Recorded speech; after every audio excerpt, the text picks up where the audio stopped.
The Lord be with you. I'm Deacon Keith Fournier, and our first reading is taken from the letter to the Hebrews. Only faith can guarantee the blessings that we hope for, or prove the existence of realities that are unseen. It is for their faith that our ancestors are acknowledged. It was by faith that Abraham obeyed the call to set out for a country that was the inheritance given to him and his descendants, and that he set out without knowing where he was even going. By faith, he sojourned in the promised land as though it were not his, living in tents with Isaac and Jacob, who were heirs with him of the same promise. He looked forward to the well-founded city, designed and built by God. It was equally by faith that Sarah, in spite of being past the age, was made able to conceive, because she believed that he who had made the promise was faithful to it. Because of this, there came from one man, and one who already had the mark of death on him, descendants as numerous as the stars of heaven and the grains of sand on the seashore, which cannot be counted. All of these died in faith before receiving any of the things that had been promised.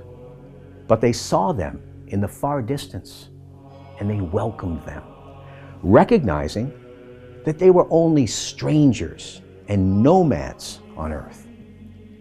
People who use such terms about themselves make it quite plain that they are in search of a homeland. If they had meant the country they came from, they would have had the opportunity to return to it. But in fact, they were longing for a better homeland, their heavenly homeland. That is why God is not ashamed to be called their God, since he has founded the city for them. It was by faith that Abraham, when put to the test, offered up Isaac. He offered to sacrifice his only son, even though he had yet to receive what had been promised. And he had been told, Isaac is the one through whom your name will be carried on. He was confident that God had the power even to raise the dead. And so, figuratively speaking, he was given back Isaac from the dead. And our responsorial psalm is taken from Luke chapter 1.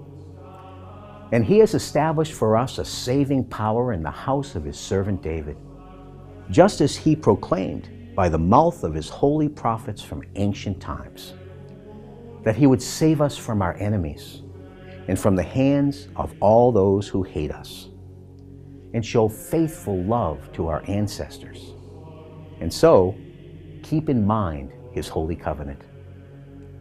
This was the oath he swore to our father Abraham, that he would grant us, free from fear, to be delivered from the hands of our enemies, to serve him in holiness and uprightness in his presence all our days.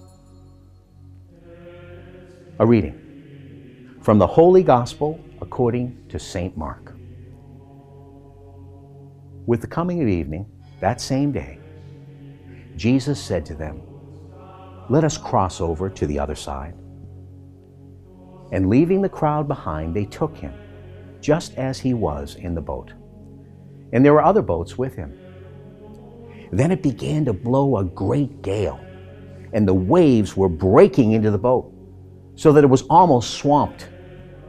But he was in the stern, his head on the cushion, asleep. They woke him and said to him, "Master, do you not care? We are lost." And he woke up and rebuked the wind and said to the sea, "Quiet now, be calm." And the wind dropped, and there followed a great calm.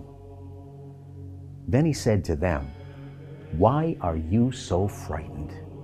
Have you still no faith?" They were overcome with awe and said to one another, "Who can this be?